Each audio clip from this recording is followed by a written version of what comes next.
Welcome everybody. Welcome to the downside.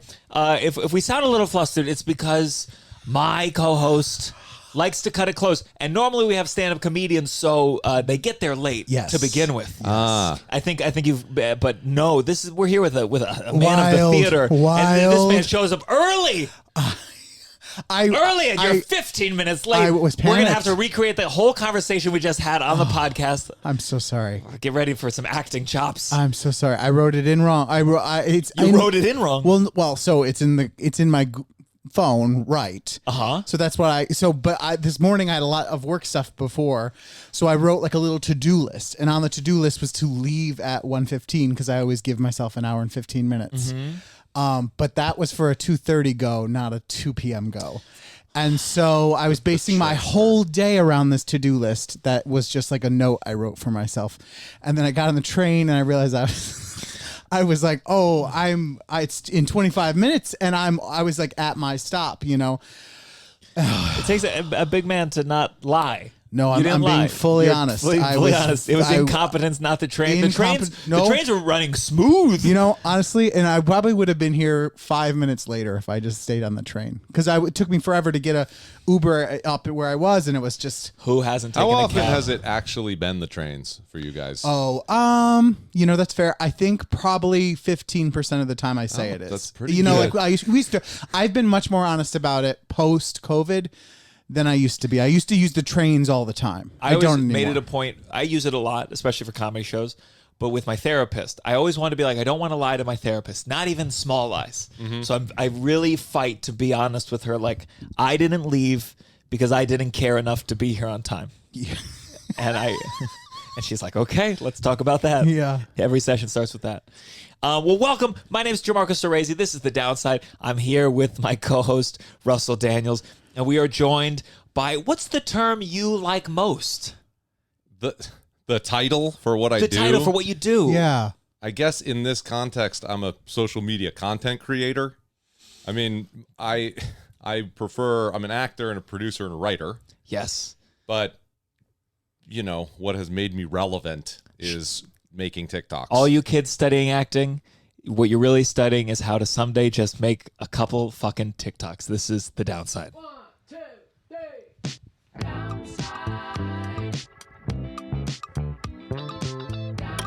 You're listening to The Downside. The Downside. With Gianmarco Soresi. Welcome to The Downside. I'm very happy. You're looking around. Everything okay? Well, when you introduced yourself earlier, it sounded like a different pronunciation than I was saying in my head. Of your name. What were you saying in your head? You just put your names together so fast. Sure.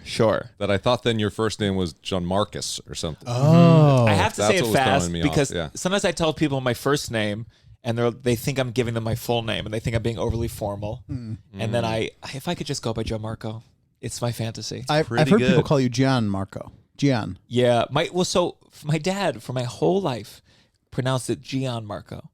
And then I met an Italian once, and they're like, that's not how you say that.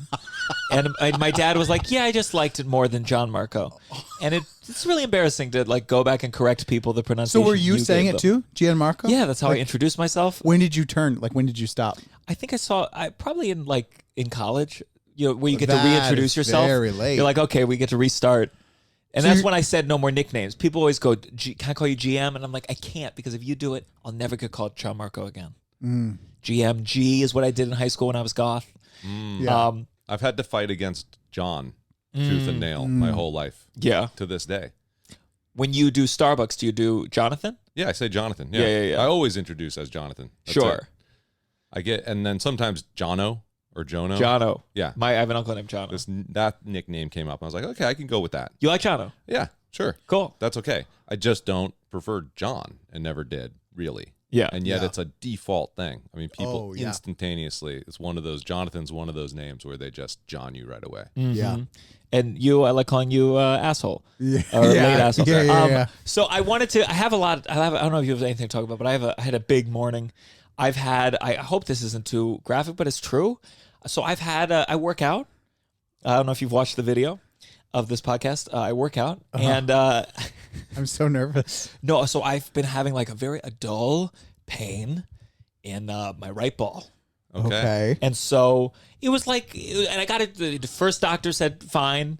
got an ultrasound. They said it's fine. But I once had a para-umbilical hernia from CrossFit, and the ultrasound also said there was no hernia. So I'm a little skeptical. And so I went to, I think, a urologist today.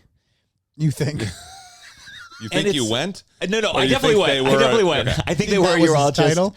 Yeah, I was confused that we were doing it in a back alley, but he said he was a urologist. And it's very funny because he's very similar. It's all at NYU Langone or whatever, and they're all these. It's like the same kind of Jewish doctor. I'm Jewish, and it's the moment they hear I'm a stand-up comedian, they ask you, "What do you do?" I didn't volunteer it. I didn't walk in. Hey, I'm a stand-up comedian, so make sure you take a good look at these. He immediately, they're especially the older Jewish men, they want to talk about comedy, and he's like, "Oh, you ever get scared before you go on stage?" And I was like, "Oh, I'm more scared. I have cancer in my ball, but you sure being on stage is a little scary too." And it was very funny because he said, "Oh, I have a lot of stand-up comedians." And I said, "Oh, I bet they're talking about you on stage." He's like, "Yes, on the podcast. There's so many of them have erectile dysfunction." And it was one of those where I'm like, I don't know if you should be telling me that. And he talked about he goes to he said, "Yeah, I can go to the Comedy Cellar. I get free tickets whenever I want." And then I'm like, now you're narrowing it down. Yeah, I know some of these men. I was this close to be like, come on, tell me who's got the erectile dysfunction. And all these, he's one of these doctors. He has, I think we talked about my other doctors, same thing, big sense of humor, a lot of jokes. And I can't tell if I like it or not because I'm like nervous and maybe it's diffusing me, but sometimes then I'm like, okay, I need you to be serious for this question. Yeah. And he before, so basically we're figuring it out, but he was like, I could give you an injection in the ball. What would it do? For what? It's you know what it is? Whenever I go to these doctors, I'm always like really invested. I'm like, I want to know what's wrong. And the moment they start getting into the science, I fucking zone out. And then they get to the end and they're like, so what do you want us to do? I'm like, yeah, the shot. Something about it's like a numb thing. And if the pain goes away, it means it's probably like go see a sports person. If the pain doesn't go away, we need to investigate further. Just the concept is giving me pain. Yeah. He said it didn't. He said it wouldn't hurt, and this time it was true. Just a little prick. Oh, you got it. You just a little got prick. a shot in your ball. Yeah, I got a shot in my ball. And it was one of those. Where he was like, when you say in the ball, in the ball. actual ball, in the tether. Yes. Okay. The That's tether what I was to wondering. the ball. Okay. It all sounds painful. It doesn't sound like you. It was fine though. It was fine though. Is there a numbing cream? There was a numbing spray. Oh, okay. He kept saying the whole time. He said, if this was your elbow, you wouldn't give it a second thought. So think of it, your balls like your elbow. Okay. Yeah. And did you see the needle? I didn't look. Okay. I didn't look. And right before he gave it, he said, "What kind of position were you in? Doggy style." Right before he gave it, he said, "Don't call out another urologist's name while I give this to you." And that's funny. I thought that was a good joke. And it seems to be fine. I walked out of there, and what time was see. this? This was like 9:15. It was one of these things you call, and they're like, the next appointment's February 23rd. 2023, and you're like, please, is there any way? It's luckily someone canceled. I don't think it's ball cancer. I think you're too old for the average of people who get ball cancer. But then you Google it, and it's like you could still get it. Yeah, for sure. It's also one of these things like my dad and I, we have a tough relationship, but I'm like, I need to sit down. I've been needing to do this for years. Sit down and be like, who died of what in the family? I need a list. I want to know what everyone died of. Especially him, his health problems. I don't think he likes talking about it. I'm like, well, I need to know. Yeah. For me. So that's my story.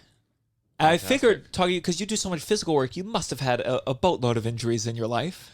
Not so much, really. And that's a super common question is like, how are your knees doing? How is your back doing? How is this? How is that? And how old are you? Do you mind saying? I'm 39. 39. I'll be 40 in January, which is mystifying to me as much to me as everybody else I interact with too. I get about 10 years younger is what people think. That's good. It's great. Yeah, it's a little confusing.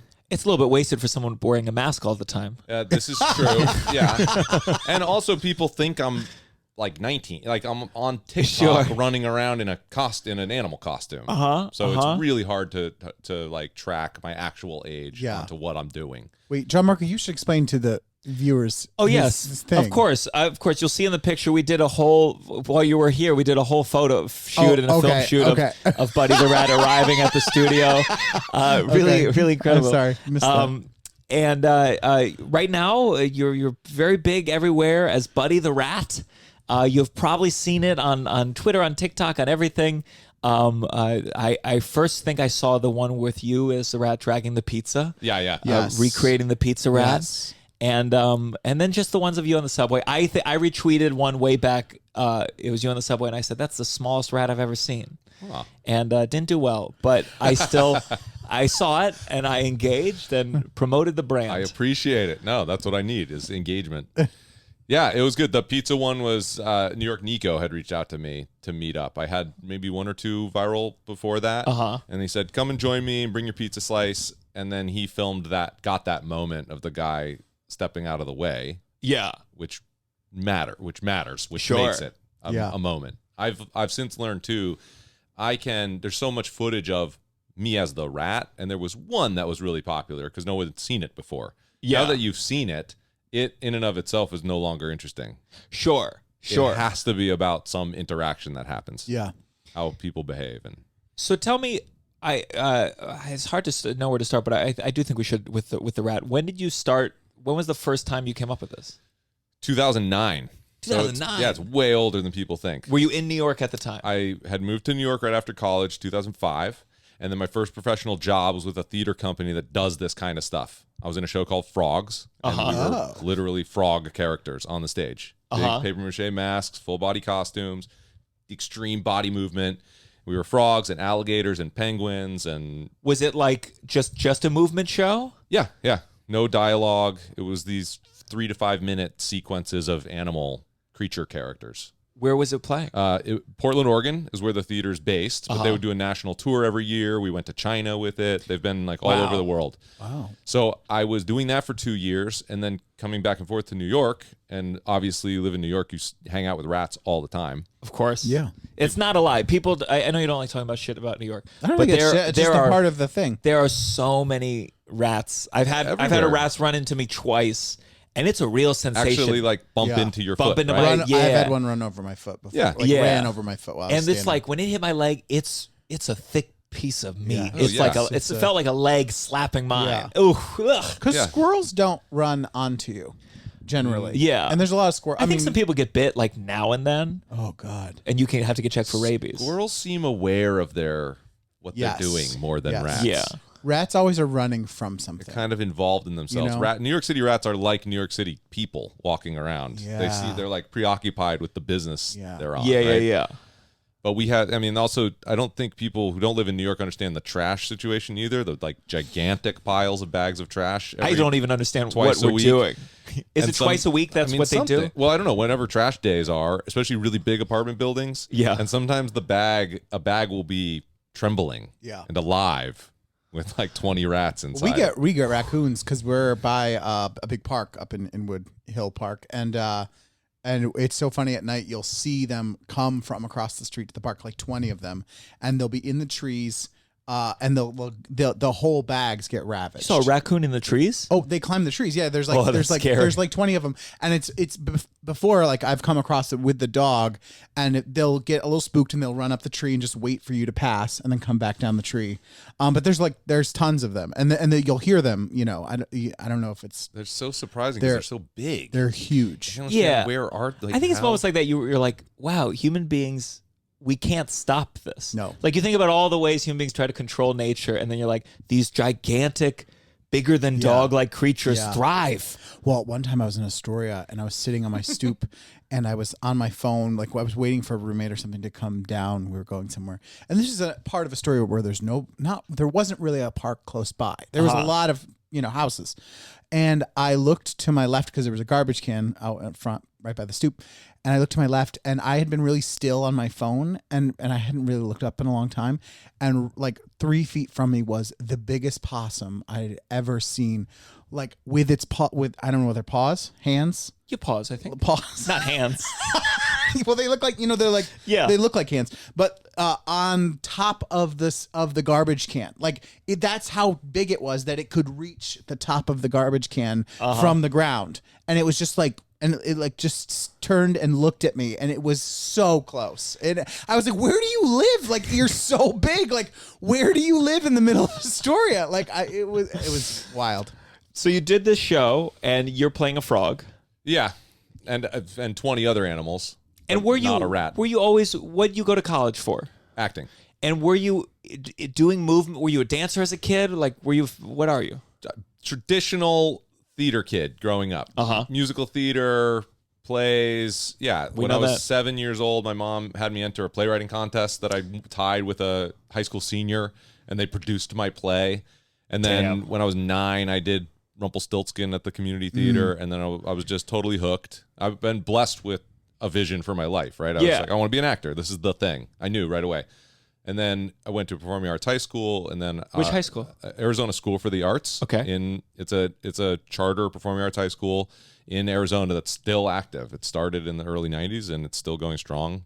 And then I got an acting scholarship to Arizona State, where I went 2000 to 2004. And when did you realize that you were like really good physically? So at the end of about halfway through college, I had kind of a mental breakdown, classic, college. I didn't drink or do drugs till I was 20. Yeah. In the middle of college, and then I did a lot and kind of had the total. What made you wait that long? I was super religious. I was like a hardcore Christian kid, and stopped. That time in college. Yeah, time in college. Yeah. What made the shift? For you? Science classes. Oh, in college. In college, yeah, college level science classes. Do you remember? Was there any specific lesson? Was it biology? Biology, geology, and psychology the same semester. And my geology teacher, one of them, I think the biology teacher would put little subtle digs on religion every once in a while. He'd just be like, I'm not trying to convince anybody, but the Pope even says that evolution is consistent with modern religious belief. He was dropping little things. And I remember it just was the unraveling. It was like waking up from the Matrix kind of thing. Did it make you sad? No. In retrospect, a little bit, only because I was unmoored. I got rid of I was like blank slate, and then had some bad influenced people around me who were like, try drug, don't have anything to define your life by now. Try drugs. Sure. Yeah. So, and it was like fun and crazy, but also dangerous. I had a lot of close calls. And when I look back on my early 20s, I do think it slowed me down. I was lucky to get a couple cool shows. And it must have been a necessary part of my development, because I'm happy with where I am now. Like in a really cool place. And you always, as you get older, I think you understand more. It's pointless to regret the past, because if you enjoy what's going on now, every piece of the puzzle matters. I agree Sorry, with that. that's a pretty positive thing to say on this podcast. No, that's good. No, I agree, because I think a lot, having gone to college for musical theater and like being a singer so intensely for so long and then not being a singer, there's times I go, fuck, man, I wasted a lot of time in a vocal booth, a hot vocal booth, doing scales 2 hours a day. And then there's, I go, well, maybe I wouldn't have become a stand-up comedian. I wouldn't get to do this. Yeah. And that doesn't wouldn't apply know for Russell. you. But it does apply for him.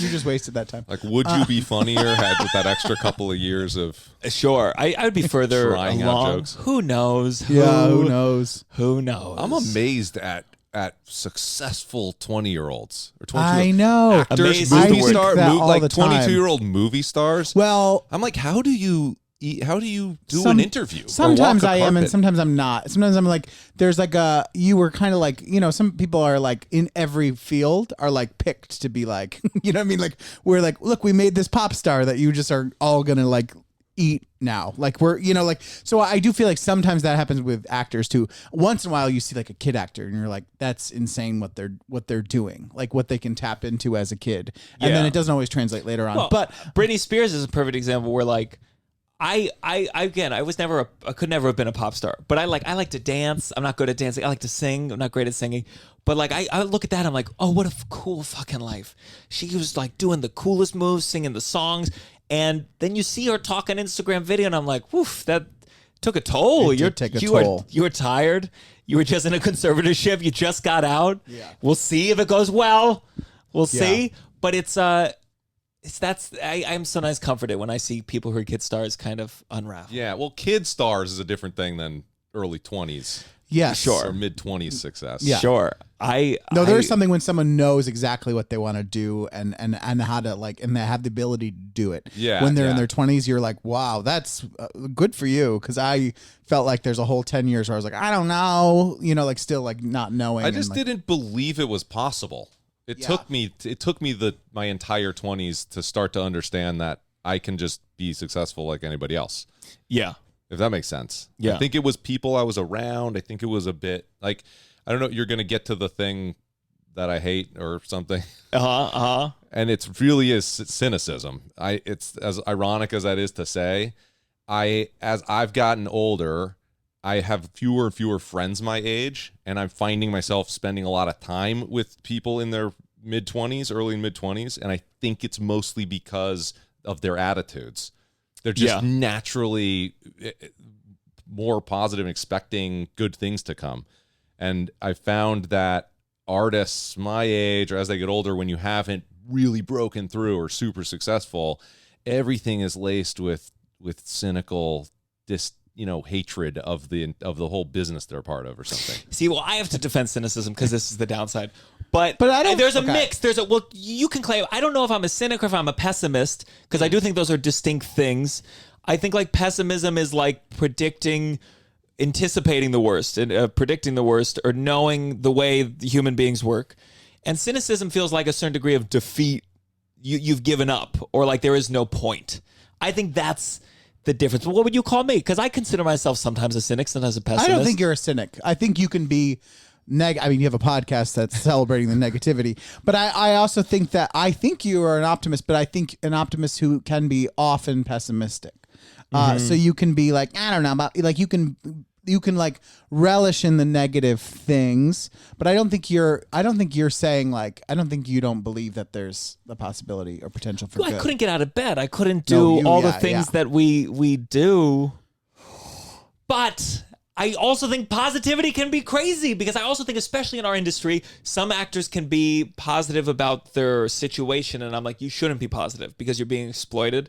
You have an agent who's has not thought about you for 3 years that you need to leave.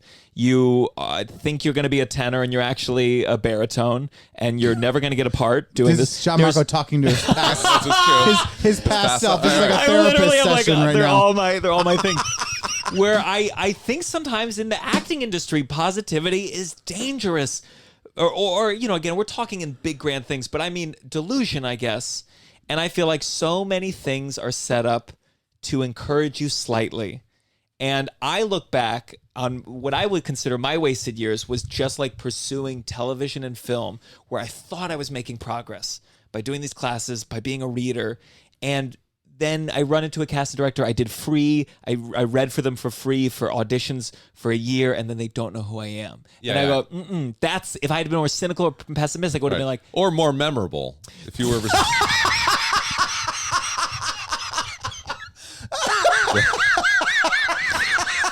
Oh, your brand They is might have known positivity, you. huh? Is Or that it? good or talented. Like what you do. Yeah. So I don't have that problem. So you're in college.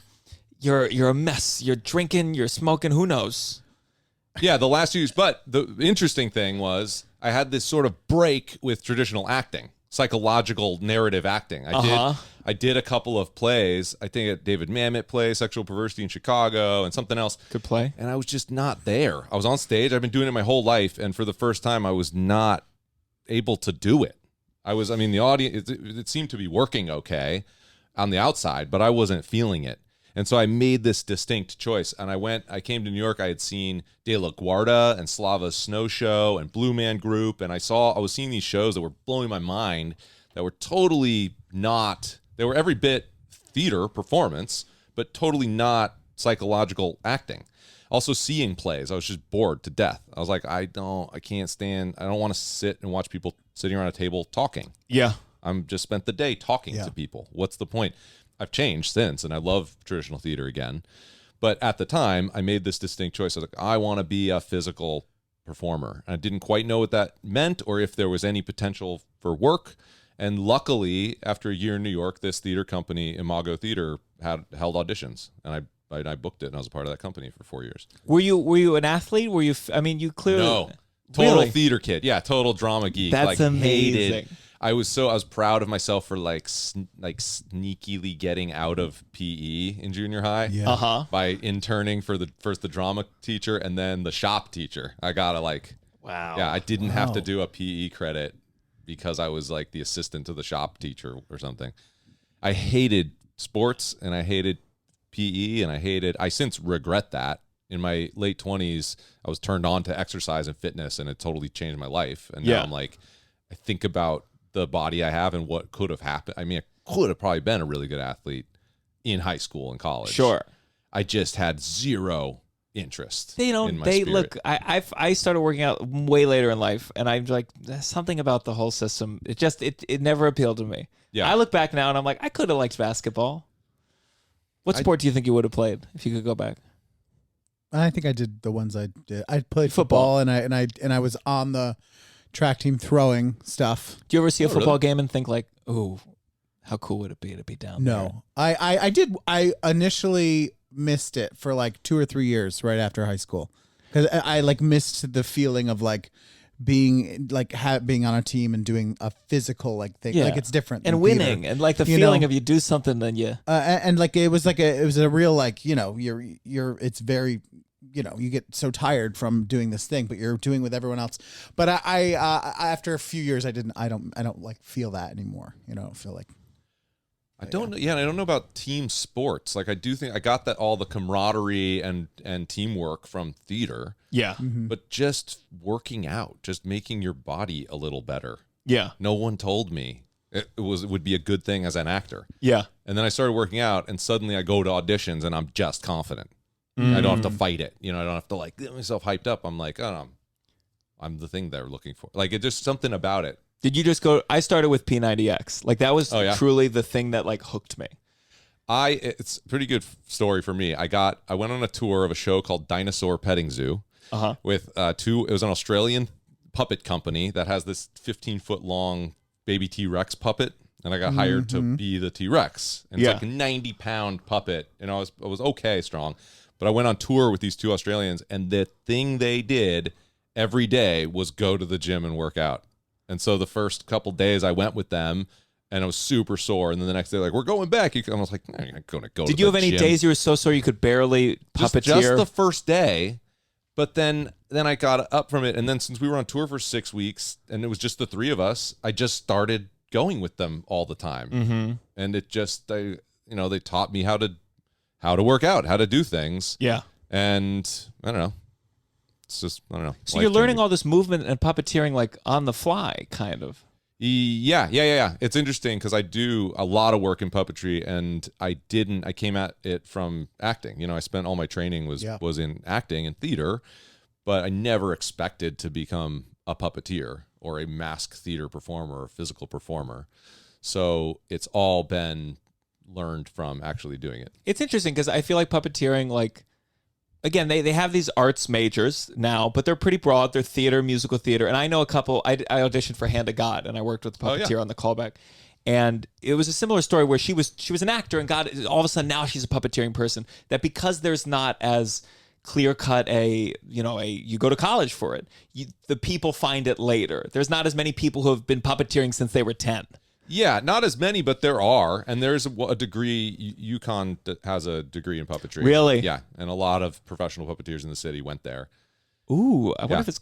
Emerson has a comedy major now. That was a big thing.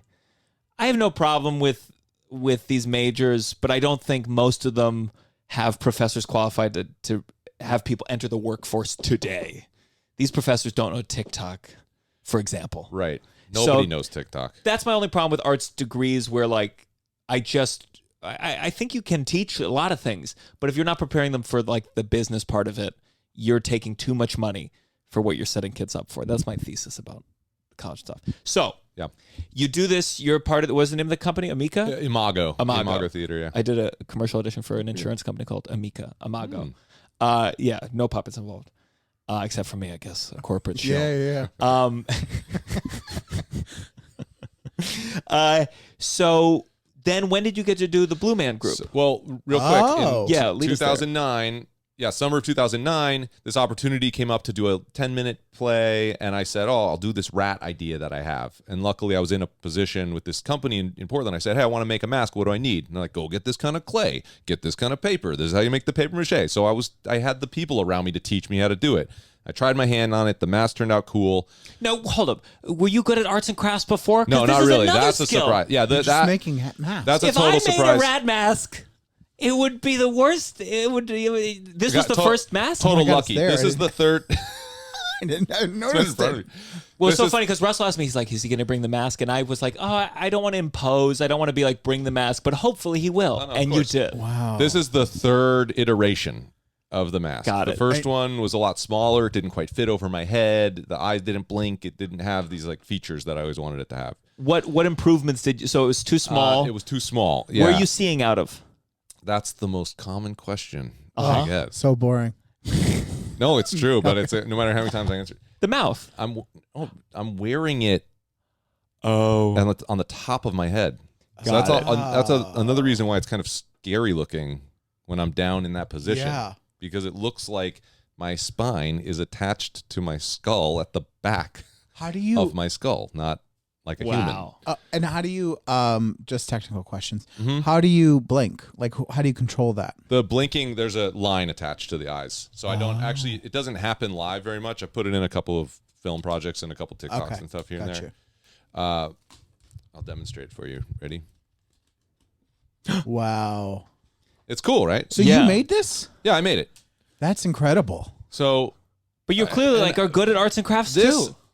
this thing I got lucky at though. Like I'm not a proper sculptor. And I recently tried to make a replica, like freehand sculpt. I was looking at it from every angle and and it's so hilarious. It's not this character. It's like everything's slanted to the left. I mean, he looks like his slow cousin, you know? Yeah. Because I'm not a real. I When could they take got this to caught in a trap at a baby. someone and who's a survived. real sculptor would be able to recreate this. You know, I couldn't sculpt a face or something I'm looking at. It just for whatever reason, this rat character came out of me. And then I did a 10-minute I play. did this 10-minute play. Just a one-nighter. Yeah, like a one-nighter thing, filmed it, and it's hardcore performance art, too. I Yeah. come out naked. The rat is naked, eats a person, eats the brain, and then gains consciousness, and then sees the audience, and then puts on clothes. You were naked. Yeah, naked. It was a naked performance art piece. Where like, I listen. I think you've done well on TikTok and I had OnlyFans. no Buddy the Rat's idea. OnlyFans would be fantastic. I had no idea this would ever be a thing. Furthest thing from my mind that this would be popular. So when you did the 10-minute thing, was there Yeah. other shows around that? Like was it just to one night only, just your thing? It was a collection of 10-minute pieces And did you by invite artists people that from you this. knew? Yeah, being like my brother was there, a few people. Wow. And this was how'd your brother? If my sister saw me naked or my brother saw me naked, that would upset them. They've seen me like act out coming on stage, but if they saw Yeah. me naked, they would not come. Your siblings didn't see you naked. Your brother? Not when I had a big old bush. They saw me in my hairless stage, sure. I mean, it was lit. It was dark lighting, but the point is, I had no concept of commercial appeal of like why it's like this is gonna be Yeah. this big thing that makes me famous. Like I was this is artistic expression. And then I turned it into a full length play, like a 60. So it did well. Like you were like, ooh, I was people happy kind with of dug yeah. this. People were like, this is weird. Oh. And we went to Times Square to promote the play. I wore clothes, but this was in 2009. I did the on the street as the rat. Yeah. And a dog came up and barked, and we filmed it. This was way before TikTok. I don't even think there was Instagram in 2009. Was there? There was Facebook. And I mean, YouTube. this early. So This very- is maybe MySpace at this point. Definitely would've MySpace been was still Facebook happening. still. There was Facebook and there was YouTube, and we put the video Yeah. on YouTube. So this like idea of doing it as a viral video thing was there. Did you do well on YouTube? 70,000 over 10 years. Sure. Yeah, it didn't Hey. blast to the top Yeah. of the charts, but it was there. And then it just sat basically on the shelf for 10 years as a concept. And you had the mask in your place? I had the old mask. And then in 2016, 17, I was working on my musical, The Apple Boys. We had talked a little bit about that. Tell us say this log line. it's a barbershop quartet musical set in Coney Island at the turn of the And century. who was in it? Jelani Remy. Oh, Starred in it. Jelani. Jelani Yeah, Remy. we had a production at Here Arts Center in Oh, 2018. cool. Oh, very cool. Yeah. Friend And, of ours, yeah. I worked with Ben Bonema is the name of the composer, wrote all the songs, music and lyrics. David Alpert, the director. The three of us have been working together since its inception in 2016. And that project is all about collaboration, like hardcore collaboration. I started to recognize real synergy is super exciting. Like something, this is bigger than the three of us and certainly bigger than me. And I also recognize that its success depended upon me continuously shrinking my ego, just being like, okay, let's do this in service. So I wanted to do something that I could pour all my ego into that no one could have any say on whatsoever. And so I returned to the rat. I was like, looking back at what I'd done, I was like, oh, that rat in public in Times Square was like kind of one of the most interesting things I've ever done. So why don't I try that again? And I started building the new mask and thinking about this project and getting it going. And then 2020 happened. And an online once a week Zoom live broadcast show called Eschaton started. And they recruited a bunch of people from Sleep No More and Company XIV and solo cabaret performers. So every Saturday night we would do a 1 hour show from inside our individual apartments. And I was doing a rat thing. Speaking or just like moving around the moving apartment? around, yeah, just crawling Damn. out. I got to tell you, having done a lot of comedy on Zoom, a movement show on Zoom feels like a tough sell. I think it might take the pressure off of like, because you're like with comedy, you're all used to the experience of being in a room Takes together. the pressure off people going to the show.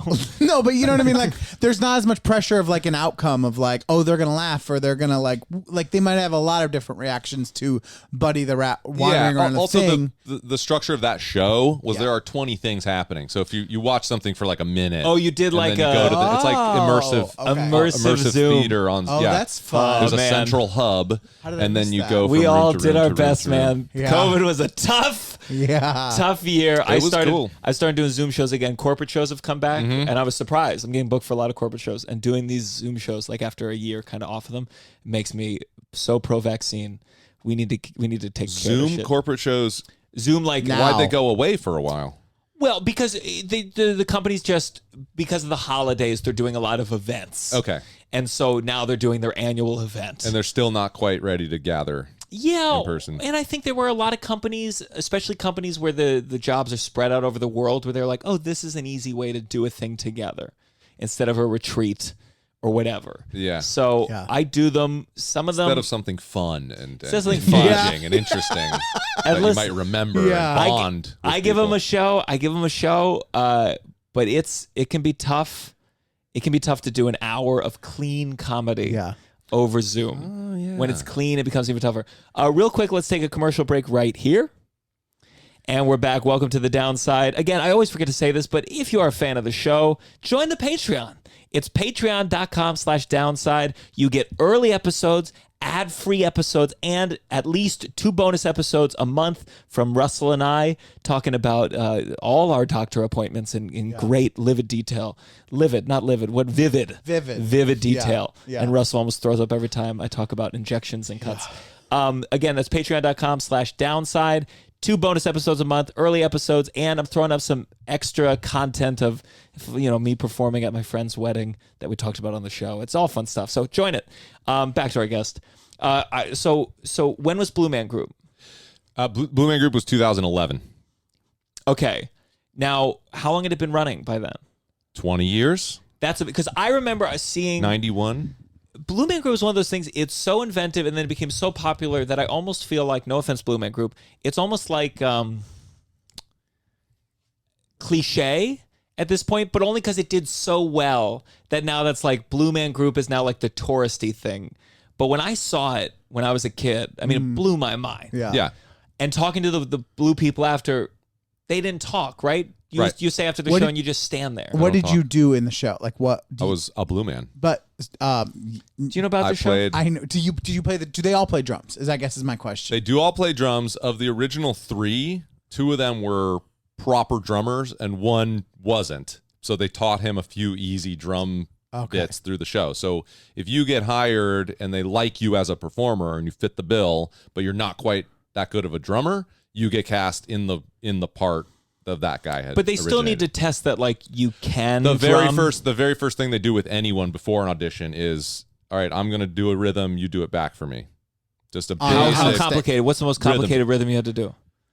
I mean, I'll hold the mic. You tap it on the. Okay.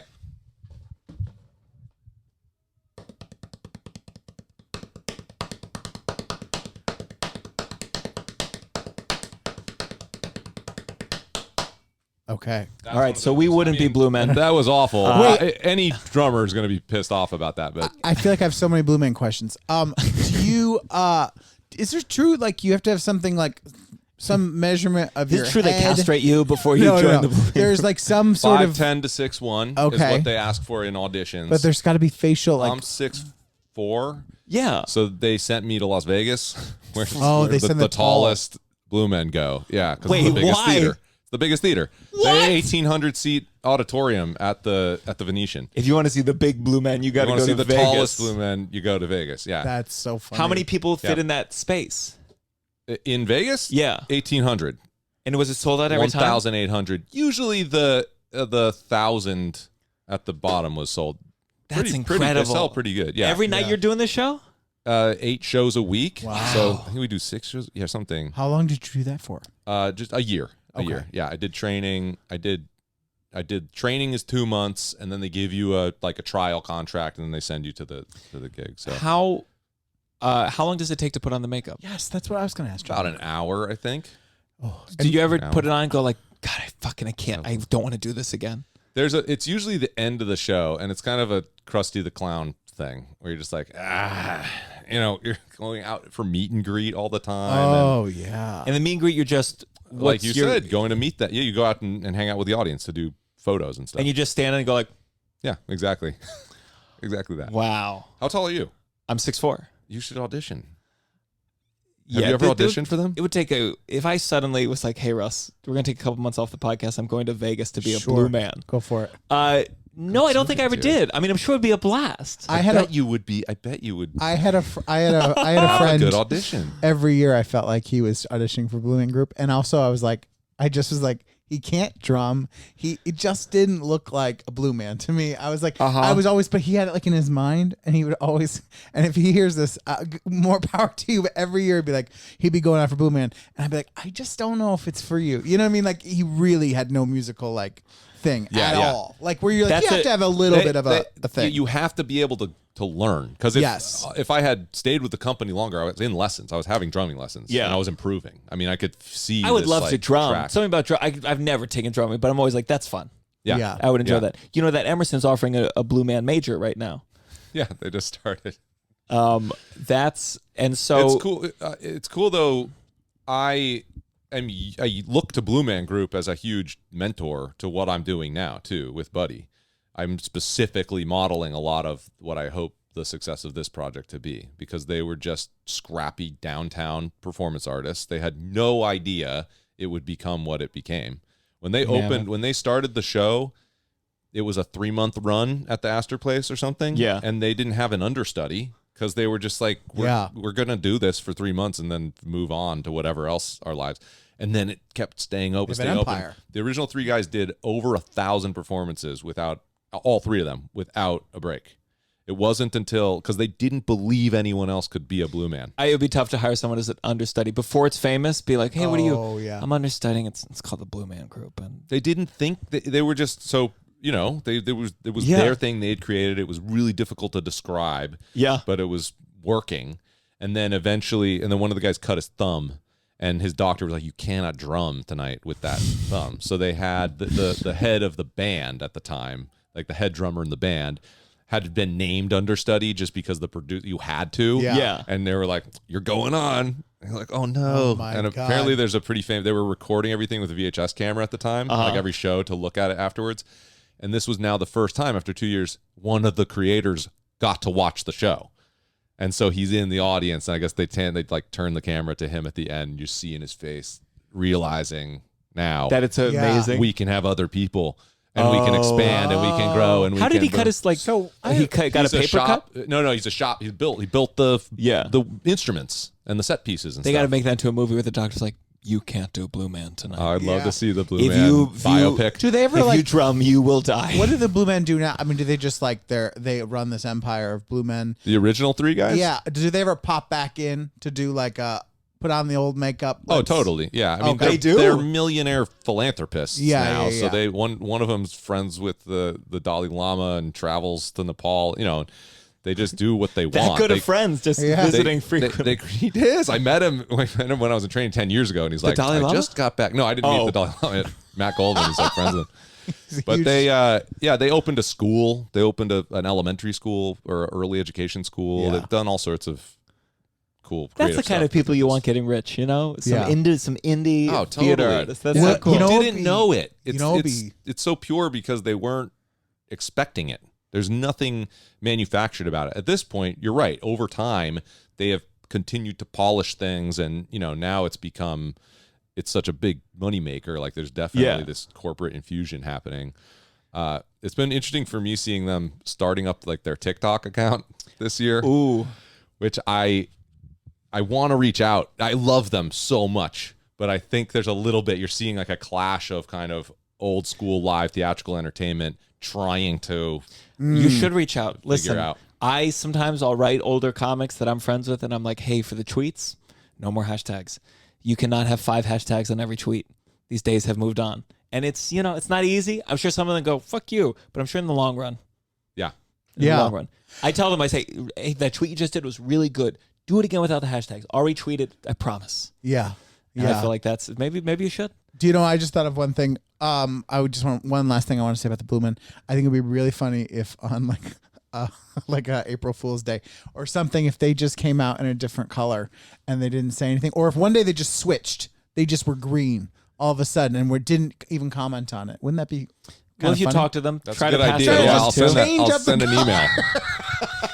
For sure. No, Red I Man did group. get a couple months ago. I did get a call from their social media manager or somebody who's like, "Hey, I'm just reaching out on behalf of the Blue Man Group to see if you might potentially be interested in a sponsored content collaboration." Oh, and I was like, "I'm so excited to hear from you. I don't think you know, but I was a Blue Man." That's so cool. It hasn't come about, but it was cool that they didn't even know. They were just looking love at that. New York people. So then let's briefly touch on Sleep No More, because I love that show. And again, I thought like Sleep No More was just like dancers since they were 8. But what were you doing in it? For the most part, 95%. I mean, if you had to explain what Sleep No More is, it's a modern dance show. Yeah. And so the bulk of the performers are Juilliard dancers. They're really extraordinary. There are. And now, did you see Sleep No More? yeah. Oh, Like 4 or 5 years now, ago. were you into it? It's okay if no. Here's the thing. I liked it. I went with a friend who had an amazing experience. I felt like the time I went, I kept walking into the same thing. I somehow got the timing horrible. Yeah. Like where I saw the same thing happen 3 times and then I missed the big finale. Somehow I missed. I missed the And finale too. And it was like I was in a room. I just felt like I kept wandering in a room where no actors were, and I was like opening drawers and I felt like the tide was bad at timing or something happened. If you don't know what Sleep No More is at home, but I loved the idea of it, and I loved the feel of it, the aesthetic of it is so it's astounding. Cool. It's a wild interactive theater piece. Is it 2 floors or it's like you go in a over building 100 rooms. Over 100 rooms. You just walk around. You have masks on. If you came with people, you lose them very fast. And they just create. You see people doing these dance scenes, and it's King Lear. No, Macbeth. It loosely follows Macbeth. There's some nudity. There's nudity, and for example, a topless woman who was performing just took my hand and was guiding me somewhere, and you're just okay, I guess I'm doing this now, and it's so cool. If you've never done interactive, it's just amazing. It lived up to all the hype. But I went early, so I was in there for like 2.5 hours, and finally I'm like, let me take a break. And that's when, after the break, 10 minutes later, people come out, they're like, oh my God, he hung himself. He hung himself. Same thing. And I was like, what do you mean he hung himself? Same thing. I thought I'll just take a little break, and then everyone came rushing out, and they were like having a thing, and I was like, how did I miss that? Yeah. Only at the end. There's hanging. a cycle, so there's 3. You do the cycle 3 times every night? Maybe something like that. Yeah, and then at the end, there's a final big moment that if you're not there, baby, you better go back. The whole thing, I mean, it's designed that way too, and the producers love that. People complain. There's people who hate it because of their experience, because it is possible to kind of get caught in a negative loop too and not see anybody. Oh, I and would be do it wandering again. around like, what performers? But what happens is if you go again, if you go 2 or 3 times, you're bound to have some kind of like really extraordinary moment. Yeah. I mean, it's just like when we did We did an interactive show called That Bachelorette Show. Ooh. I think there were much fewer dancers in it. It was a dreadful parody of that Bachelorette. but you could Bachelorette go show. and not react to anyone. Like you could not see people. Was Yeah. it interactive or immersive? Because that I distinction. would say it's more assaultive. What would you call it? Where it was like we were trying to win the lady's heart. And between each scene, there would be just like dance music, and we were supposed to walk around and try to implore them to vote for us. I would also say that when it started, it only ran for a year, and when it started, ran for a year. Saturday nights only. Saturday nights only. When it did run, it started off. Everyone was gung ho. We're gonna do this. Everyone was like out interacting. Blah blah blah. Awesome And then- 80s Prom was the one that preceded it, and Awesome Yes. 80s Prom happened to click in, and it's international. Yeah. It's like so he thought the producer thought this would be Yes. the new version of that. But I would say, like at a certain point in the run, you'd sometimes you'd go backstage, and all the actors would be there, and be like, "Who is interacting with anyone right now?" Because it was like a nightclub, Yeah, so yeah. it's just like DJs playing music, and like you'd be wandering around interacting, and then there'd be like every like 2 or 3 songs, there would be some sort of like challenge or dance or thing that everyone would do. Okay. And the rest of the time, you're kind of like. That's interesting. No, it wasn't. But it was. It is how we met, Gianmarco. It is. It's Yes. one of those examples. It was Yes. totally worth it. The thing, And also not to say anything bad about it. Oh, I've talked so much shit. I've burned that bridge. What were we saying? I will say the thing about Sleep No More that I bring into doing Buddy out on the street is that doing Sleep No More for 2.5 years taught me how to deal with every type of irritating audience member. And I say that there's the distinction. It's an immersive show, not an interactive show. You're not encouraged to interact. They have security But guards people- who, of course, move you. It's amazing. But people somehow think the point of the show is to get in, so they'll move your prop, they'll take it away from you, or they'll do something where the idea is that we don't see the audience. It's very clear when a character sees that you're there or not. Yeah. What was the worst thing that happened? Just like I had a typewriter scene, right, where I put a piece of paper in the typewriter and I go to type, and this girl kept pulling the paper out of the typewriter. And how did you respond? I have to I just put it back in. It's like, Yeah. is there? Do you make eye contact with the her, or you ghost? just like as if like a? No, "Whoa, you that's don't make eye strange." contact. That's the thing. That would Yeah. be really breaking character. So it's that, or people bumping into you, or saying weird things. What would How they say often to you? did security remove people from that I don't experience? really know what the stats are on Yeah. that. If What someone's did they say to you? super drunk or just I don't know. It was now 6 years ago. So Any I don't gals know. or guys go like hit on you? There's definitely that energy. It's in a the sexy space. I mean, show. yeah, It's a sexy show. everyone's hot and in tuxedos and gowns and Yeah. And we have I was these in shorts, but intimate moments. Well, I mean the cast. I know. We have these intimate moments where you look someone in the eye and take their hand. Yes. And Yes. so When that definitely there's woman took times my where- hand, let me tell you, it was it's hot. cool. Yeah, and you're in this environment. You're really so. But then I think there was blood on her hands too, and so I was like, oh my god, I guess she's playing someone on her period. Lady Macbeth. So that is, what did I want to ask? Oh, I did one at one point. I opened a door I wasn't supposed to. Oh, yeah. And I was They're not just trying like- to be a dick, but it was one of those where I opened and there was like actor by a makeup. Like it was one of the actor Yeah. rooms. It was very cool to see, but it felt like walking out on someone naked. I was like, Accidentally. sorry. Yeah. Sorry. So then let's get to we've touched on Buddy the Rat. Now, Buddy the Rat has exploded in popularity. You're doing it. I mean, it's a full-time at this point. thing. Yeah. And does it make you nervous at all because it's a very singular thing? I'm sure you've thought about everything Buddy the Rat could be. Could it be a Vegas show? Could it be a TV show? Could it be do you ever worry? Do you ever worry about how to branch it, how to grow it? Like, how do you feel about it right now? A little bit. I mean, it's been 1 year exactly, and it's still a little bit in that phase of I don't know what it is yet, but I know that it's cool. To quote, to quote the Facebook movie, The Social Network. Yeah. Unfortunately, that does apply to this. And now, though, I do try to think about what was the career that I want to have. It's not being a social media content creator. Like, I'm not super interested in that. I just am seizing this moment because I recognize it as a good opportunity. What I want to do is write and produce and act in movies and TV shows, like the same dream since I was a little kid, and have my musical produced and have, I have these ideas. So I'm writing a Buddy the Rat animated series with my writing partner right now. Amazing. I have an idea for a video game. I think it would be an amazing third-person video game. This character crawling, flying, What platform? Virtual reality? Regular? No, regular. Yeah. Like console video game. Yeah. A live action movie maybe. Like I would love for the character to become a proper narrative character in culture. Because right now it's cool. I have a big following. It's starting to be recognized for me doing it as a performance art thing.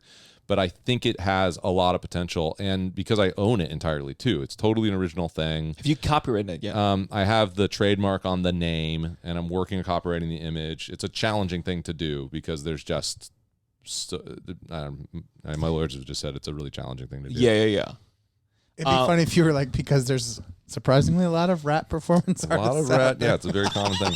I trademarked the name The Apple Boys for my musical. And it was a 2-year battle to get the name from. I think I'm not supposed to talk about it, but certain other companies that might have a similar name. Oh, it's such a good. I tell you, there's one comedian. He was like featuring on a show, and he was like, "Dude, copyright." He copywrote Cougar Hunter, and he's like, "Dude, I've made 6 figures off copywriting Cougar Hunter." It's one of these things where I'm like, that doesn't sound like a good society. 6 figures that you can copyright 2 words. Yeah, I think 2 words should be you can't copyright this. Yeah. I read all about the person who did the I Heart New York. And I mean, and they will come after you. Right. They have a team that will eat you up if you parody it. It's just wild. Yeah. But Buddy the Rat, that seems fair. It's a whole fucking thing.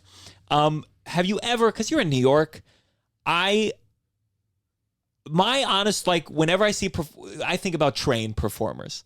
And like, I am at a place, especially with Showtime dancers, where I'm like, no, I don't like this. I don't like this anymore. It feels aggressive.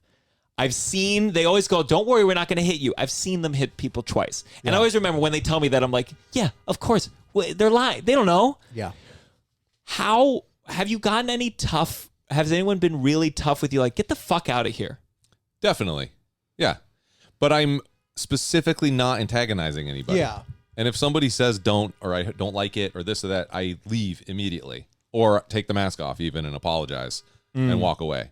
The one time I tried to enter a skate park, the skate park at Tompkins Square Park, and this dude immediately just flinging vitriol at me. Just get the fuck out of here, this fucking TikTok shit. Blah, blah, blah. And I was like, are you serious? What's going on? And I just stopped. I didn't continue in. I'm sure there are some old school skaters. I'm sure every young skater is like making TikToks of their first ollie, and they're like, stop. So they're sensitive, maybe. Oh, yeah, maybe that's what it is. Has anyone ever tried to push you or like scare you? Ever been scared? No. I think people, and I do get that question too, like someone wants to beat you up. You shouldn't do that in this place or you get in trouble.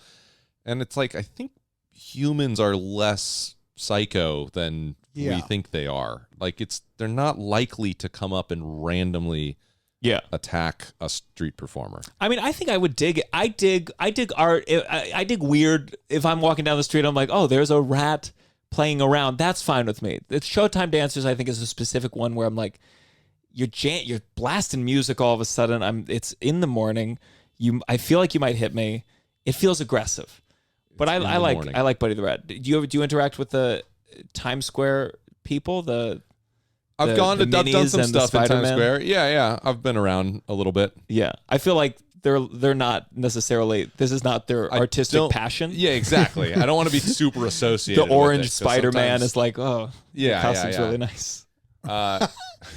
And in the very beginning, when I first started showing up, there were people who were like, "This is just a guy in a costume. Anybody can put a mask on and run around." And I was like, I don't even think I need to clap back because it'll very quickly become clear that what I'm doing is more than being a mascot. Yeah. Did you study? Did you look at rats and how I they started move? following rats on Instagram. Yeah. Yeah. Did you? Is it like based on a rat of how you move, or is it your own creation physically? It's based on passive, having rats in my feed on Instagram, like Really? pet rats. So you weren't joking? No, I'm serious. You Dead follow serious. rats? No, actually, I followed the hashtag rat, hashtag rats of Instagram, like the hashtags. So it'll show up little cute people's like videos of their pet rats. And then it's just improvising, like figuring out the character the same way you might find your comedic voice or something. The character has developed so much. Mostly in May, I decided to go out every day. I was going to do every day May, and I made it to the 23rd, and then I was collaborating with this parkour guy, and he kicked me in the head accidentally, and I split open my eyebrow, so I took a few days off. In the mask. Yeah. And there's a flashlight in the mask, so I got like bashed. Was the video that came out of that funny? No, it's not there. Like, we didn't quite get it. Oh, no. I did make a good video, though, because about a month earlier, someone had asked if I'd ever been kicked. And I was like, not yet. And I stitched it with a shot of me with stitches. I'm like, well.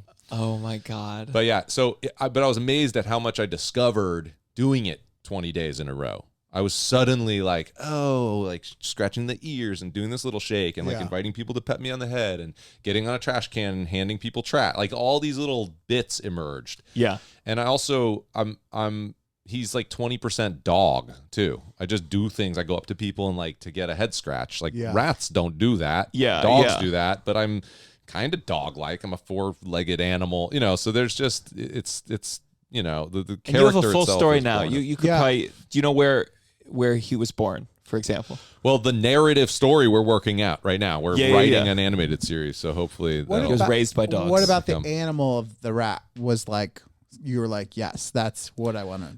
Just seeing them. Just it was just the they're very connection. New York. Yeah, seeing them and then knowing I could do it with my body. 'Cause Yeah. some people suggest other animals all the time, too. You should be a pigeon. It's like a pigeon doesn't They're have not as arms. dynamic. Yeah. It wouldn't be interesting. I'd be in a would just gray be- suit with a pigeon head. You just be like moving out of people's way. It would only be funny if you were shitting on people actively. That's the only Up on a thing. There's room for it, but with this character is so dynamic. I can Yes. really and it's because rats are similar to humans in a lot of ways. The reason we do testing on them is because they share a lot of our genes and all these kind of things. So, Are you going to become active against rat testing as Buddy? Or are you going to be like the mascot being like, we like it. We like helping people. I've no comment. I've been approached by pest control companies. Oh my sponsor God. content. That you have. And I had to be. I did say like I'm open to it, but I refuse to be cast as an antagonist mascot. Yes. Like the Noid, avoid the Noid, or this. I'm like, Sure. Yeah. I'll do it if he's the hero. You can say we're teaming up with a rat to take care of the bad rat. To take care of the bad vermin. rats. I don't Yeah. think we should have wild rats in our apartments. Yeah, that's yeah. a problem. It's a public health issue. Yeah. It's Would you ever have a pet rat? serious. I'm gonna get 2 pet rats. Yeah, That's pretty soon. Wow. Yeah. Oh. I have a friend who wrote me when I said we're doing this interview. She said she has 10 rats. And that is That's a lot. That's a a lot. lot. Tough to In reserve one- judgment. I want to in get one home. I want to get more than one because they're social and it Yes. really matters. It's really, and they don't take up that much space. Everyone who has a rat, they're always. I think I have an ex-girlfriend who had a rat, and they love it. I have they a friend love who the loves rat. rats. Yeah, they love rats. They're pocket puppies. They're little. Yeah. Pocket puppies. Yeah. There you go. That's a good rebranding for them. Oh my God, Mom! There's a pocket puppy under the bed. Oh, that's so sweet. All right, let's go on to This has gotta stop. This has got to stop. We only need for you today. Do you have a This has got to stop? Yeah. People saying, I'm taking a break from social media for some mental health clarity. I'll be back if you need me. Yeah, Yeah. Send me an Especially email. because they come back mighty quick. And no one Yeah. notices anyway either. Truly and no no one. one reports on the gains they made Yeah. by leaving. It's like the flex is Yeah. saying, I'm going to go. Sure. Yeah. rather than just quietly going. It's a little like all of you are making me upset. Like it's a little like it's on us. Like we've been making them feel bad, and then they come back quietly. They don't report back anything they've learned or what they've reflected on, I feel like it's the same people. Then again, once a year they do it, and you're like, sure. I think then it's just not for you. Just don't come back, or I don't know, or come back and talk about it. It's the equivalent to me of being like, hey, I want to let everyone know I've started a book. It's my first book this year, and I plan to finish it. Yeah. I really do. The only time I think it's fair is someone's super active, and as long as it's not a brag. If I was like going off social media for like a month, people would think you I post died. so regularly, I would be like, hey, just so you know, I'm going to Alaska. I'll be back in a month, but be well. But sometimes I think that's reasonable because I do think people would think that I had died. Yeah. But I definitely don't like that. Hey guys, I'm gonna need to step away for a second. Yeah. I'm gonna need a break. Have you ever done that though? Because you're a no, I've never announced that sort of thing. You're like, hey, I'm just gonna look at your tweets for a year. On, like, there was a period where I wasn't on like Twitter for a while, but I was never that active before it either. So I could see Buddy the Rat doing a funny one though, being like, hey guys, I'm gonna work on it. I tried with the Apple Boys Twitter account from a couple years ago. It never met. No one was paying attention. Yeah. But I was trying to do all these jokes of this kind of stuff from the perspective of turn of the century, like early 20th century. Oh. So we'd say things like, we're taking a break from using the telephone for a while. If you need us, send us a carrier pigeon. You know. I like that. That's funny. I like that. Let's go on to finally. You better count your blessings. You better count your blessing. You know, we got a little negativity out of you. But you're a positive guy. Do you have a It specific? was a lot more positive than I was expecting. it's never that based on negative. I don't think. You Brand. I'm happy. Off I'm the not mic for a second. What the fuck do you mean it's not that? We've Here's talked my about every. complaint. No, but we talked about drugs and religion, and I know I feel But insecure. I don't think because if it's a real or a serious topic that means negative or it was. I agree that yes. But we talk a little bit about. God damn it! All right, well we'll change it to the upside. You fucking son of a bitch. Do you have a blessing? A specific blessing? Bring it. Man, I'm supposed to. I can't say family. No, absolutely not. No. You can think If he for a has second. specific family thing, members? What if he has a specific thing that they did today or? Well, or that'd be this week? fine. But family, that's big. How about you go, Russell? My blessing. Well, I'm going to sound like an asshole now, but I'm going to say you, Gianmarco, because you did a very nice thing for my wife this did. week.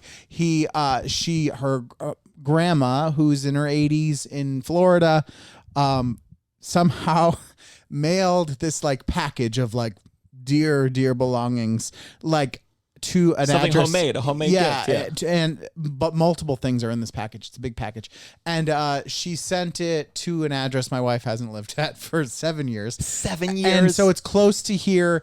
So the other night she got off the phone. not that close. Yeah, it's like 10-minute walk. Okay. Yeah. So but we live very far away, and Nicole was very upset. She's like, "There's no way it got delivered 5 days ago. There's no way that it's not stolen, or it's it's just not even." So Gianmarco went over to the address. He wrote a note. He got the number of the. So I went there. There was a couple packages in the thing. I was hopeful, but it wasn't there. And honestly, and I didn't say this to Nicole, but when the packages weren't there, I'm like, it's gone. For sure. I have packages stolen, But- whatever. So I left a note at the apartment that she used to live at. Yes. Then I left another note at the front door. 2 notes. Yes. And then I But just the big was like thing is any you other got clues. the- I you took a got the- picture of the super's number. Yes. Which again, if you called my super and asked a package, No. you're not getting it back. And this guy, what a great super. So she called him. No one lives at the address. So you slipped a note. No one lives there. He saw the package. He thought, oh, someone might need this. I'll keep it safe so it doesn't get stolen in the basement. And so she got it today. So Wonderful. thank you for doing that. That was a big thing. You know how many times I thought about that this was going to be your blessing? Like in the camera. Like Russell's going to. Did you think of a blessing? You got a blessing? Well, I do. It's family, but it's my siblings specifically. Great. I have to shout them. I have 2 brothers and a sister, and it's just like, I don't know, man. You get older, entire friend groups have dissolved away. The networks have changed. Yeah. The things, relationships, friendships get so difficult. It's nice to have the steady drumbeat of this sibling, and we have like a super strong bond. All four What's of us. the age like, differences? Never 4 and 5 years apart each. So my mom just had children for 20 years straight, Wow. right? 4 years older, 5 years younger, and then 4 years younger below that. And we're all super close. They're all super rad, hardworking, creative people. Yeah. And I listen. I think about it all the time, especially as your parents get older. You're like, you're a team to like eventually figure out your parents and taking care of them, and Yeah. that's a beautiful Yeah. blessing. I don't worry. I texted Chris and Doug, so we're gonna be a little bit late. Oh, great. So let's to end this off. Do you have anything you'd like to plug? This is coming out December 14th. December 14th. Just follow me on Instagram is the main thing.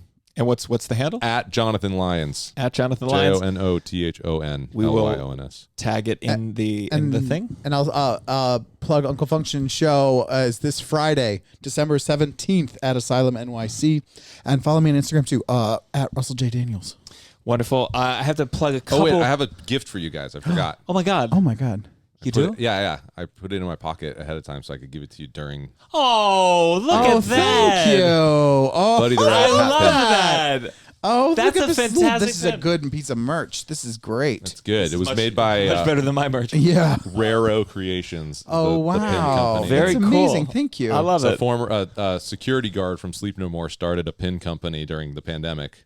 God. And so he makes like Sleep No More pins and different things, from the community. And he's like, let's do a buddy pin. Man, some people really they took advantage of that pandemic. Yeah. There's And some of them like, fuck, you that's started really off big talented. pink- Look at that's- that. It's a beautiful looking. Yeah, it's beautiful. I I might love it, reach yeah. out. I might reach out for some merch of my own. I'll give you the name. Please. Let me just plug some quick dates. December 14th. Wait, hold up. I'm going to be in Boston. Let me just make sure I get all the dates right. Okay, so upcoming dates. I'll be headlining at Nick's Comedy Stop December 17th and 18th. I'll be at the Philly Punchline December 30th to January 1st. I'll be at Laffy Dick's Laugh Hut in Tampa January 7th and 8th. Let's see. I'm at the Waka Waka Chuckle Shack, Madison, Wisconsin, February 4th and 5th. Sorry, I have a couple. Are these real names? Yeah. Have you? Just back to back. No, I'm not super Which familiar one? with Which one was weird? the last two. Super weird names. So let me tell you, I've tried to name comedy shows, and like every variation. Sounds like you're improvising comedy club I names. have them right here. It's amazing. Every variation of like laugh, ha ha. They've all been done. So all these comedy clubs, especially the new ones, they've really had to get copywritten. Like, okay, this one's more regular. Bob's Giggle Dungeon. That's in Tallahassee. That's in Tallahassee, February 25th. Guys, I gotta get these dates out, please. I'm at not the Funny Bone. There's a chain called the Funny Bone. This is called Funny Bones with a Z. Funny Bones. Funny Bones in the Closet Comedy Killer Chuckle Festival. Okay, I have a confession. Russell always makes jokes that all the comedy clubs sound ridiculous. Because he's never done this before. He usually does real ones. But I've always made jokes. Like Two of those were real, to be Two fair. of them were real. But I wrote a bunch of joke ones and sent them to him because I was like, these sound like real. But it's funny because you knew right when it changed. I did. These are you joke called, ones. yes. Oh, wow. You Yeah. called it right when You it called changed. The first two were real. We wanted to try it. And normally I have stand-up comedians who'd be like, but wait, here are the other three. I couldn't. There's no way it's going to make it through. Funny Bones. You said the closet Funny one. Bones in the Closet Comedy Killer Chuckle Fest Festival. I added in Okay, yeah, Seattle. that's good. And then March 17th through 19th, I got haha, that's what laughter sounds like Lodge in Scranton, Pennsylvania. And then finally, Tiki Tina's Tickles Titties Tee Lounge in Boise, Idaho, March 24th, 2023. Oh, I had fun making those names. That We're gonna try it again, see Yeah. how far we can get. But you had an eye. you could did. feel something He was nailed wrong. it right away. He was like, "That those sound fake," right away. Which I'm kind of bummed because the first two I was like, maybe they'll slip in. I'm trying to figure out what just happened. It's like what? Because like the prank is kind of on me. to sit here and listen. We wanted to test it to see if because we thought comics would know. Yeah, so I just wanted to see. It would be great that juxtaposed to footage of me just accepting it. Oh, that's and funny. it didn't happen. Yeah. Wait, just nod for a second, and I'll record it later.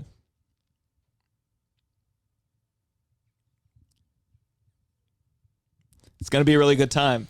I'll record a clean after this. Thank you so much for being on the downside, and I think positive or negative, whether you like or hate rats, at the end of the day, you're probably gonna wind up as rat food. This is the downside. 1, 2, 3. Downside.